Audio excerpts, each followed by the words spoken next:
My name is Pascal Poupart. In this module, I'm going to explain the trust region and the proximal policy optimization techniques. There are many techniques to optimize policies in reinforcement learning. On this slide, I'm showing some important ones that are based on gradient techniques, and we can divide them into two groups. So are those that essentially compute a gradient that gives a direction, then figure out a step length, and then there are those that work with a trust region. So in this module, I'm going to focus on those with a trust region, and they consist of the trust region policy optimization techniques, or TRPO, as well as proximal policy optimization, also known as PPO. Recall that for policy gradient techniques, we do an update that is based on the gradient. In other words, we're going to add a multiple of the gradients to the parameters that are theta. So here we have alpha, which is our learning rate, and that determines the step length in the direction of the gradient. So when alpha is small, we're going to have a slow but reliable convergence, and then in contrast, whenever alpha is big, then the convergence might be faster, but it's a lot less reliable. So just to illustrate, I've got a plot here that shows what happens with the A2C algorithm on the Hopper V2 benchmark when we vary alpha. So when alpha is the highest, we can see here that it starts going up quickly, but it eventually goes down, so it doesn't converge. In contrast, if we consider smaller alphas, then it does converge, but also at different rates, and this just illustrates really the importance of choosing a good alpha. The problem is that choosing a good alpha is really difficult, and then so it will be important for us to consider techniques that sidestep this choice. Let's consider techniques that are based on the trust region method. So here the idea is that we might have an objective that is complex, let's say highly nonlinear, and then we'll want to approximate it with a surrogate objective that is simpler, perhaps quadratic, and can be optimized very efficiently and reliably. Now, the danger in doing this is that our surrogate might diverge from the original objective, so we'll need to limit the search to a small region that we can trust. So the idea is that the trust region is a region where the surrogate is a good approximation of the original function, and this way any improvements that we estimate based on the surrogate should be a good estimate as well of the improvement with respect to the original objective. So this trust region method then can ensure good convergence, almost monotonic improvement, simply because with the trust region we can make sure that all these estimates are reliable. Let's apply the trust region method to policy optimization. In doing so, we'll want to consider some trust regions either with respect to the parameters theta or the policy pi. When we choose the trust region, we'll want to look at what is our ultimate objective. And then in the case of reinforcement learning, the objective is typically to maximize the value function, since that encodes the sum of expected rewards. So when we choose our trust region, if it is with respect to the policy, and let's say policies are stochastic, then a small change in a policy would usually correspond to a change in probability of choosing some action, and that will lead to a gradual change in the value function. So this is a good thing because the changes tend to be smooth. Now in contrast, if we consider trust regions with respect to parameters, theta, and let's say theta encodes the weights of a neural network, either for the value function or something else, then if our neural network is quite expressive, it might capture some discontinuities, which means that a small change with respect to the parameters might lead to a large or drastic change in the value function. So it will generally be better for us to work with trust regions defined in terms of the policies, simply because that tends to lead to smoother changes. To define trust regions with respect to policies that are stochastic, we're going to need a distance measure that works with distributions. So on this slide here, I'm proposing that we consider the KL divergence. That stands for Kullback-Leibler Divergence, and it is a distance measure with respect to distributions. So let's say that I've got a distribution P and another one Q. So this measures their distance by looking at essentially the expectation of the logarithm difference between P and Q. So you can see that there's a sum that gives us the expectation, and then log of P over Q. If we expand that, that gives us the log of P minus the log of Q. So it's essentially measuring the difference between the logarithm of the probabilities. Now, when we apply the KL divergence to policies, since policies are really distributions over actions given states, then we end up with the following equation. We're now ready to define an algorithm known as trust region policy optimization. This algorithm is an iterative algorithm, which means that it starts from some initial policy. We're going to denote that by pi theta, and it finds an improved policy, pi theta tilde. So at every step, it solves a constraint optimization problem that generates an improved policy. So here, the objective is simply to maximize the improvement in the value function of the improved policy with respect to the current policy, but we're doing this subject to a trust region. So again, if you recall, our trust region is defined by the KL divergence at every state, and that should be less than or equal to some threshold delta. Our objective in reinforcement learning is to maximize the sum of the expected rewards, which corresponds to the value function. However, this is often difficult since it's not easily directly computable. So in practice, we often approximate this ideal objective with a surrogate function, and then in the case of the TRPO algorithm, we can see on this slide the approximate surrogate that we're going to use. So in the next slides, we'll see how this is derived, but the idea is that this will lead to some optimization that is easier to work with. In addition, we're going to relax the KL divergence bound. So if you recall, the trust region is defined by this constraint, and the original constraint, at least the theoretical constraint, was saying that we want to make sure that the KL divergence between our current policy and the policy we're going to find is at most delta for all states. Now, doing this for all states simultaneously is actually more difficult to optimize. So in practice, what TRPO does is to relax this by essentially considering an expectation with respect to the states. So when we consider an expectation, it means that there could be some states where the KL divergence of the policy is higher as long as it's lower elsewhere, and in that sense it's a weaker bound, but it will be sufficient for our purposes. The goal in TRPO is to maximize the improvement in value when we arrive at a new policy with respect to the existing policy.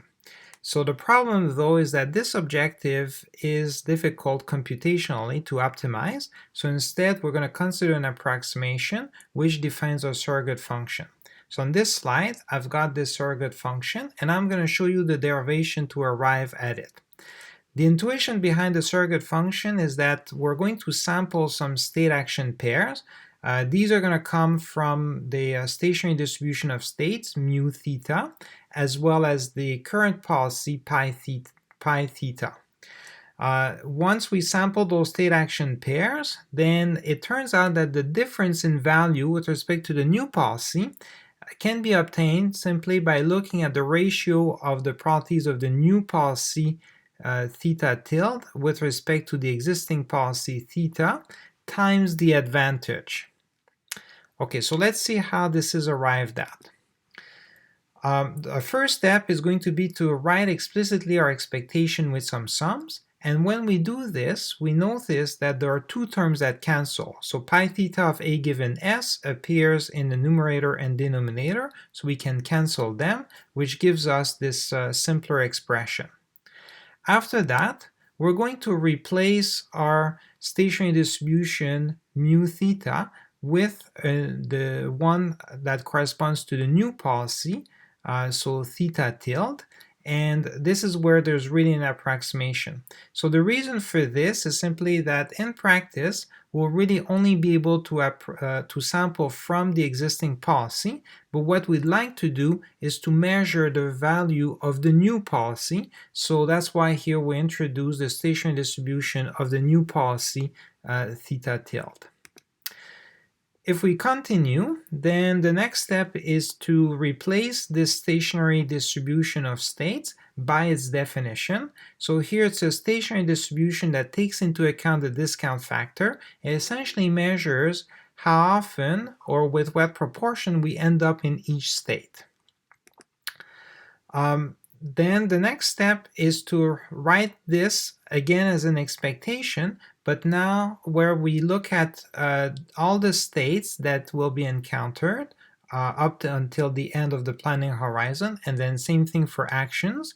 And now it's an expectation that is simply in terms of a summation of the advantage function multiplied by the discount factor raised to the power of the number of steps. Let's continue our derivation. The next step is going to be to replace the advantage function by its definition. And here, if you recall, the advantage function is really the difference in the Q function minus the value function. And here we can expand the Q function to be the reward plus the discount factor times the value at the next state, and we subtract from that the value at the current state. So when we plug that into the first equation, then we obtain the second equation. The next step after this will be to cancel some of the terms that refer to the value function.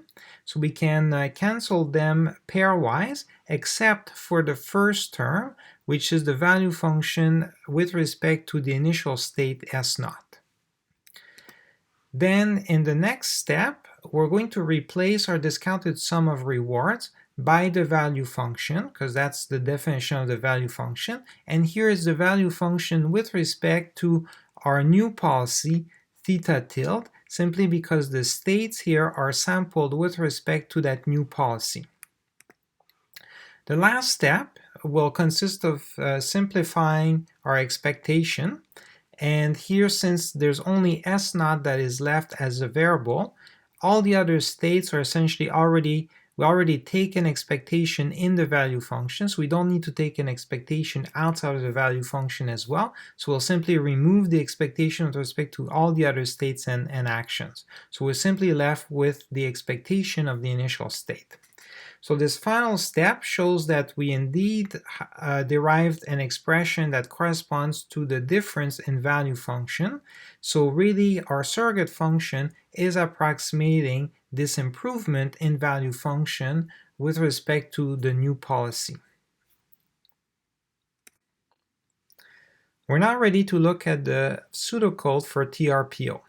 So if you recall, TRPO is an actor critique technique, and therefore most of the pseudocode is going to be identical to other actor critique techniques.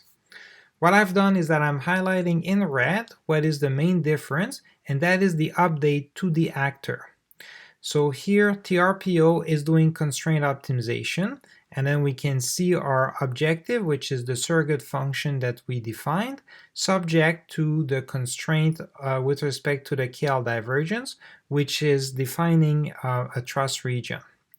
Now another important difference is that the TRPO algorithm will gather lots of state action pairs to form a mini batch, and then the surrogate and the constraint are with respect to that mini batch.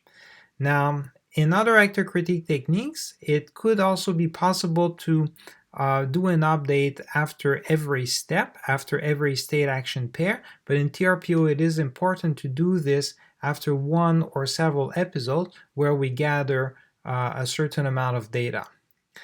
Now this helps in terms of making sure that the surrogate is reliable, but then also the truss region will make sure that when we optimize the surrogate, we only do this in a neighborhood of our current policy, where the surrogate is a good approximation to the original function. So this ensures that when we take a step, it is much more likely that it's going to be a step that improves in terms of the amount of reward, which is our original objective. So TRPO has this benefit that it tends to do monotonic improvement much more reliably than other techniques. Now, one drawback of TRPO is the complexity of the optimization. And in fact, what is common in practice is to approximate this optimization. So I showed you essentially what is being optimized theoretically. Now in practice, the objective is approximated with a linear function, and the constraint is also approximated with a quadratic function. So this ensures that we can use some techniques that are very fast and quite reliable to quickly find an optimal solution at each optimization step. But then again, because it's an approximation, we really are working with a surrogate, but then the trust region will make sure that this approximation is still reasonable, and we can trust the results that we obtain. TRPO is a very difficult algorithm to implement in practice, and this is in large part because we are doing constraint optimization. So normally if we're using a package that has automatic differentiation, then we can easily optimize any objective as long as there's no constraint by essentially performing some form of stochastic gradient descent. But in the case of TRPO, we have a step which is a constraint optimization step, and then it's not easy to implement this. So an interesting question then will be, can we relax this constraint or perhaps completely remove it so that we can obtain something that is unconstrained? Okay, so let's have a look at the constraint, and now the main question is, what is the effect of this constraint? So this constraint is essentially a bound on KL divergence, and if you recall, KL divergence is this expectation of the log of the ratio of the probability of the original policy with respect to the new policy. So when we have a bound on KL divergence, what we're effectively doing is constraining this ratio of the probability of the old policy divided by the new policy. So this ratio can sometimes have very large values when we divide by a probability that is close to zero, and then really the bound on KL divergence is implicitly or indirectly bounding this ratio. Let's design a simpler objective that directly constrains the ratio of the probability of the new policy by the probability of the original policy. This simpler objective is going to take the minimum of two expressions. The first expression will be our original objective, and then the second expression will be a clipped version of the objective. So what we mean by clipped is simply that we're going to take this ratio and we're going to clip it to be between 1 minus epsilon and 1 plus epsilon. Here the intuition is that if the two policies are identical, then their ratio is going to be 1. And then if there's some important differences, this ratio is either going to increase or decrease a lot. So if we want to keep the policies to be close to each other, and this is really what the KL divergence was doing, then we could directly in this objective impose this clipping by making sure that the ratio is between 1 minus epsilon and 1 plus epsilon. So this new objective implicitly already takes into account the constraint. It will make sure that the policies don't really diverge from each other, and then the benefit is because there's no constraint, then we'll be able to do stochastic gradient descent with automatic differentiation by using any package. We can use a simpler objective to define a new algorithm called proximal policy optimization. So this algorithm is essentially the same as TRPO, except for the actor, which is highlighted in red, and here I replace the constraint optimization by this unconstrained optimization with our simpler objective. Now you'll notice that because there's no constraint, then we'll be able to do the optimization by stochastic gradient descent. So even though when we write the objective, it looks a little messy, this is not a big deal because with automatic differentiation, we can essentially define the objective as it is and then let a package like PyTorch or TensorFlow do the differentiation for us, and then we can simply take several steps with respect to the gradient until some notion of convergence to update our policy. The TRPO and PPO algorithms that we just discussed have become some important baselines in many packages, so you will encounter them quite frequently in practice. Now, there have been several evaluations of those algorithms, and then on this slide I'm showing you an evaluation on some robotics task.